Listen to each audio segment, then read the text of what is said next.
Hi, and a big welcome back to the channel today. In today's video, I'm going to be doing a review, an update as it were, on the UK housing market. More importantly, the UK housing market crash. So let's start with the most important metric for everything when we're measuring the UK housing market then, which is the supply and demand ratio. And right now we have a huge demand in the UK housing market. In fact, I've never seen such high demand as we're having right now in the UK housing market. And that comes from over half a dozen different points that are really pulling up the prices as a result of this huge pent-up demand. One of them, of course, came from the lockdown. This is quite obvious. We all know this. When we had the initial lockdown, it produced this big level of demand, which people weren't expecting. And now that we're in a second lockdown, not far off the end of it now, we hope, this has also created more of a pent-up demand again. And of course, the reason that this is so crucial is that, and let's use an example here. Let's say that you're on social media, you're going through your pictures, and you are stuck in your studio apartment in central London. Let's just use that as an example. And you're seeing your friend posting pictures of their lovely, huge garden and going on these beautiful countryside walks and all of these other things, lots of space, lots of different rooms in their house. And you're thinking, wow, I could have that exact same house for the same money that I'm either paying as rent or as a mortgage here in my 1-bed, 2-bed, or even studio apartment. So this is one of the things that has created what I'm going to talk about next, which is mass migration. And the mass migration really has come from the major cities, so the biggest cities in the country. London, of course, is the most obvious example. In London, people are flocking out of the city, and they are heading to the suburbs and also more rural to the countryside. So this is the big migration that we're seeing. It's been ongoing for over 6 months now, and I think it's still going to continue as we go forward to the spring. And then we may see another wave then begin in the spring and summertime in accordance with the 2021 housing market year. The other problem, which is really pulling prices up at the moment, is the demand from overseas investors into the UK. And I'm just going to go on the record here and say that I don't agree with this.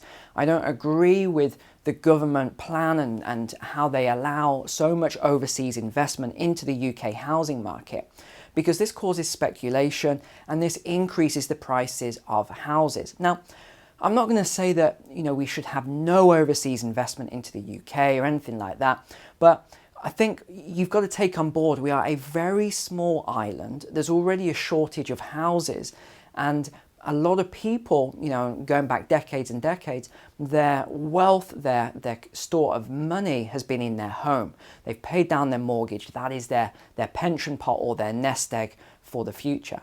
And of course, when you have so much speculation from overseas investors coming in, this just pushes the prices up, and it actually forces out a number of families from being able to purchase homes because they are priced out of the marketplace. And a perfect example of this is if you look at other countries where they do not allow foreign investment into their housing market, they have much more stable prices. And it isn't just the pricing, it's the happiness factor of the countries.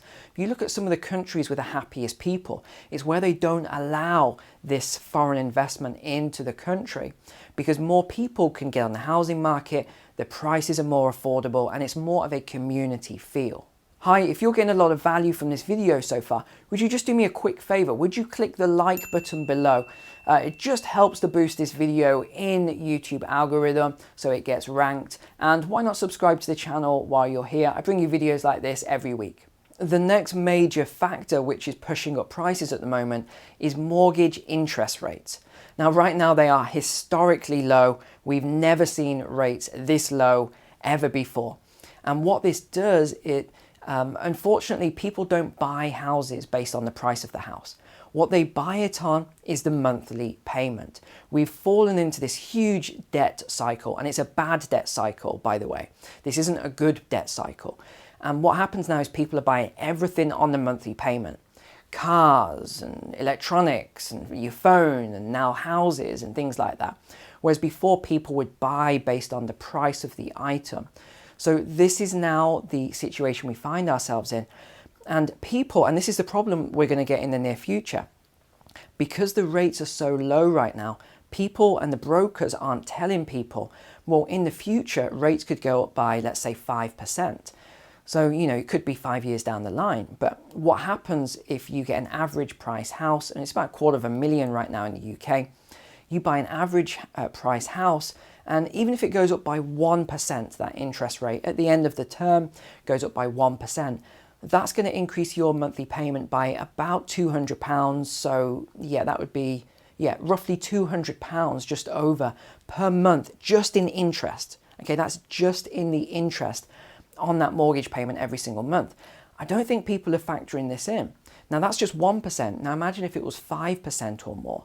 And I can honestly say this because this happened to me back in around 2010, 2012. I bought my first home in 2005.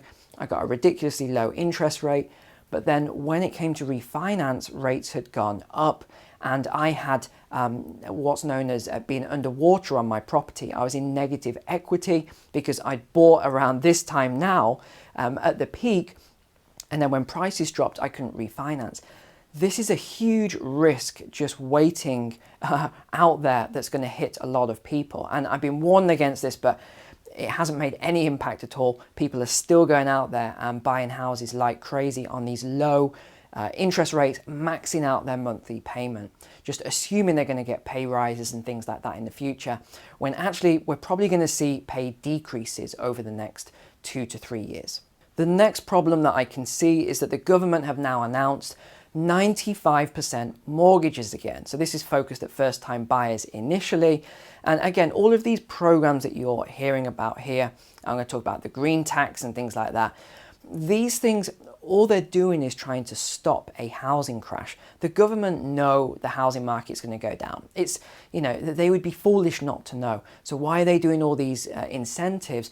It's to hold it up. But actually what happens when you stop a crash that is going to occur naturally, all you do is you make the climb higher, which makes the crash even harsher. We saw this in the '08 crisis, and I think this is going to repeat again, because if you give people a 95% mortgage or even 100% mortgages, let's say it moves to, and then we have a reduction of say 20% in the housing market, people are going to be underwater by say 15 to 20% on their houses.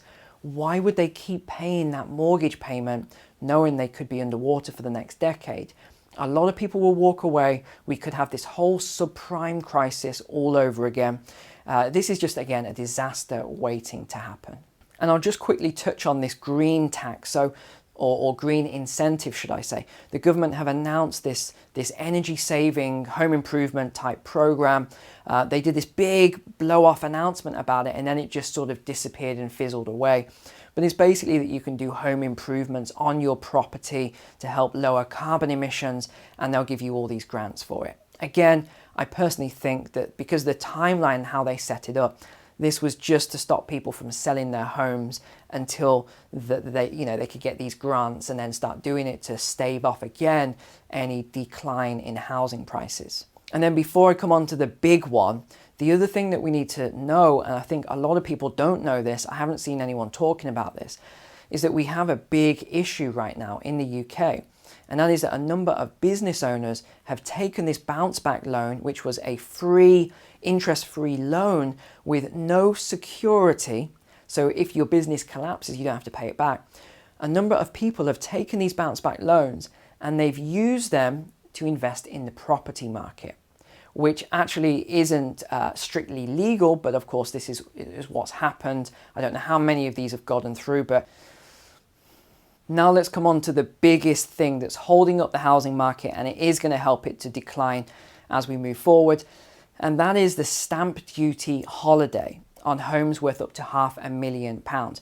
This comes to an end at the end of March, but remember, just because it comes to an end at the end of March, it doesn't mean that you're going to be able to do this up until then. It takes about 10, sometimes 12 weeks to complete on a home in the UK. So really you need to get the process going if you are buying a new home by the 1st of December at the absolute latest to be safe. But I would say now, mid-November is the time. And even now it might be a little bit too late if you do get a backlog, or you get bad conveyances, or some sort of delay with a survey or the mortgage or anything like that. You could miss off the cutoff date, and that means that you'll be paying a lot more in stamp duty charges. So of course, when you put all this together, you come up with a perfect storm, which is low inventory levels. That means that there are not enough houses on the market in order to meet the demand of buyers. So low inventory levels equals high prices. High inventory levels of houses equals low prices. I'm already starting to see a turnaround now, and I think it's only a matter of time, especially with so many people that weren't even thinking of selling their homes, now considering it, seeing these high prices, and some of them may have bought them just prior to the '08 crisis, the '08 crash, and thinking, okay, I can actually sell and finally get my money back on this home. This is another thing that's come into market at the moment. So just before I come on to the most important month, or should I say the most important date in 2021, let me just cover off a couple of other fundamentals which are affecting the housing market currently. Firstly, we're noticing a large number now of surveyors, property surveyors, downgrading the value of homes. This is going to the mortgage lenders. The mortgage lenders are not giving out as much money in terms of a mortgage, in terms of a loan. They are devaluing or downvaluing the price of houses, which is going to have a knock-on effect as we move forward. We also have a number of tenants who are not paying their rent to their landlords. So of course the landlords still have to pay the mortgages, and mortgages, the breaks, the deferment program is coming to an end very shortly as well. This is all coming at the same time as we now go into the winter period, which is always a very slow period for the housing market. I personally think that this year is going to be quite different to other winters in that I do think we're going to see a lot more activity than normal, but I don't think it's going to be enough to stave off what is coming in 2021. So let me explain now the significance of the 31st of March 2021, when we have 6 events all occurring at the same time, and they're all negative events in terms of pricing on the UK housing market. Number 1 is the government furlough program comes to an end on, guess what? The 31st of March 2021. This is where the government has been paying 80% of wages for employees who couldn't work for whatever reason on behalf of the companies. Number 2, I've already mentioned, which is the end of the stamp duty holiday period. Again, exact same date, 31st of March 2021. Number 3 is a new tax incentive against foreign investors. Now, it's not enough in my opinion, but this is a 2% rise on tax in terms of when a foreign investor buys a property in the UK. So guess when this ends? 31st of March 2021. So from the 1st of April, foreign investors will have to pay an additional 2% tax. So a lot of them are purchasing now in order to avoid that tax increase. Number 4 is the end of the mortgage holiday. So you may know that since March of 2020, a number of homeowners and landlords haven't needed to pay their mortgage, and they've gone onto a program called deferment, which is very different to forbearance, but deferment means they don't have to pay their mortgages. And guess when this comes to an end? March 2021. Number 5 then is the fear of job losses, what many people are calling FOMO, the fear of missing out. A number of people who were in the category I mentioned at the start, where they are in, let's say, homes, houses, or studio apartments or apartments in big cities, and they don't want to be there and they want to move. Well, what they are doing currently is, even though they are fearful that they may lose their job, possibly when furlough ends, a lot of them have already been told that they will lose their job when furlough ends, they're going out now and getting a mortgage before they lose their job, before they get fired, so that at least, the mindset behind it, I've spoken to a lot of people about this, their mindset behind it is, well, it's better that I lose my job then in a house that I like, and then I can take mortgage deferment programs and all this, or get government support, or support from relatives until I get a new job, than stay in this studio apartment in central London that I don't want to be in. So of course, what does this do to the housing market? It pushes up prices because we're having even more demand, again, from this group as well, who want to move house currently. And number 6 is a very important thing, which I'm very surprised that more people don't talk about this, and this is the Section 24 landlord tax. And I've been talking about this for 3 years now. I explained that this was a terrible decision by the government and that it was going to cause all sorts of problems, including in some regards homelessness, because the waiting list for assisted living or homes for families is just going to get longer and longer as more landlords leave the sector. So let me just explain what that is. Section 24 is a draconian tax grab, in my opinion, money grab from the middle class landlords. Doesn't affect big wealthy landlords or portfolio landlords or companies or anything like that. It only affects private landlords. And I can talk about it because I was one of them when I did all my calculations going back 3 years now when I found out about this program. And by the way, this scheme was opposed by hundreds of thousands of people. There was a petition, it went to government, nothing happened, it wasn't even seen. And the reason why is because the government wanted the tax money from the middle class. So they didn't really care about the fallout from it. They wanted the stamp duty, even though this is going to cause a lot of problems going forward and a shrinkage in the rental sector availability of houses. So I look after dozens and dozens of landlords. And from speaking to the landlords on a regular basis, because I own different agencies and property companies, the same pattern is coming up over and over again. The private landlords who are, let's say, on a 40% tax bracket are selling their houses at a rapid rate. And this is because you can no longer offset your expenses, including the mortgage interest, including wear and tear and all sorts of things. You can no longer offset these expenses against your tax bill.